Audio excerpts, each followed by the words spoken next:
If you're after one of the loudest catbacks available for your 98 GT and 4-valve Cobra, look no further than the crowd favorite SLP Loudmouth.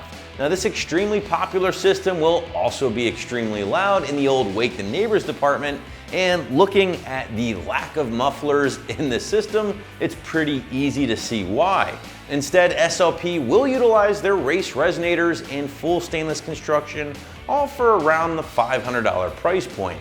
I'm going to give this install a soft 2 out of 3 wrenches, as some cutting might be required to remove that factory system depending on your setup, but either way, we will talk about it a little bit more later in the video. Now, when asked about the most aggressive catbacks for the SN95 cars, the Loudmouth is one of the systems I usually defer to, and for good reason. It's just flat out loud. In fact, one of our customer reviews put it perfectly when saying open headers might just be a little quieter than the SLP paired with a catless X-pipe, because honestly, I couldn't agree more. And even though our Grabber Blue 98 in the sound clip still has the factory cat still in place, the same can be said. Just ear-piercing, angry tone, good enough for an easy 5 out of 5 on my Wake the Neighbors scale. Again, if loud is what you're after with your GT or Cobra, the SLP Loudmouth will definitely be the system for you. But just how does SLP achieve this level of bark? Well, looking at the system here on the table, pretty easy to tell why, right? That's because there are no mufflers anywhere in the system. Instead, SLP does incorporate what they call their Loudmouth Shotgun style race resonators, which do little to quiet things down, but that's the whole point of the system after all. On top of that, the lack of mufflers do lead to a very free-flowing design overall, with practically zero restrictions. So even though yes, typically exhaust systems don't offer big power gains by themselves, this system certainly won't hurt you in that regard. But one thing I really do like about the SLP systems in general for the SN95 is that they are modular by design.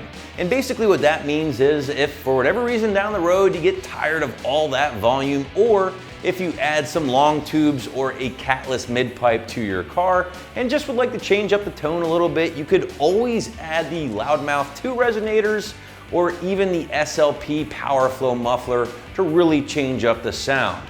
Now certainly that stuff will always add to the extra cost, but it is nice that SLP gives you the option in the first place. Construction-wise, nothing but good stuff to say here about the SLP, including the 2.5-inch mandrel bent tubing made from durable 409 grade stainless steel, which by the way, will be great at reducing corrosion, especially in those northern states that might see a little road salt during the winter months. Now the tips themselves, well, they have been made from durable 304 grade stainless steel and are 3.5 in diameter.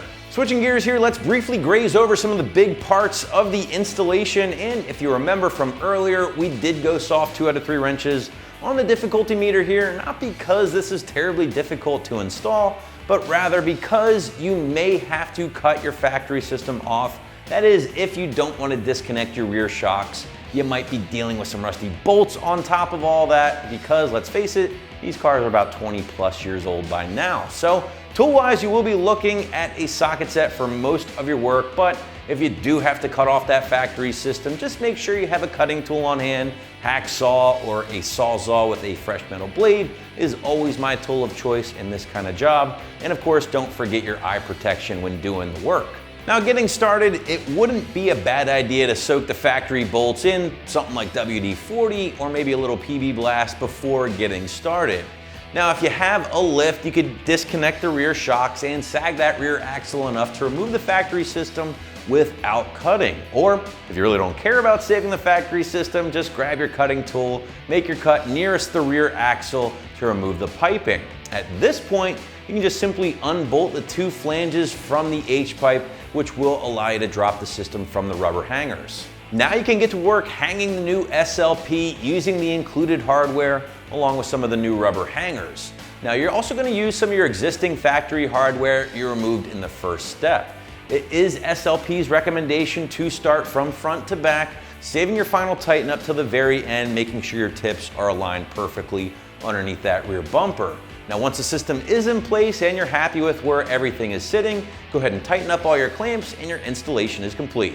So wrapping this one up, if loud is your #1 goal, the SLP Loudmouth Cat-Back will certainly not disappoint, and you can grab yours right here at AmericanMuscle.com.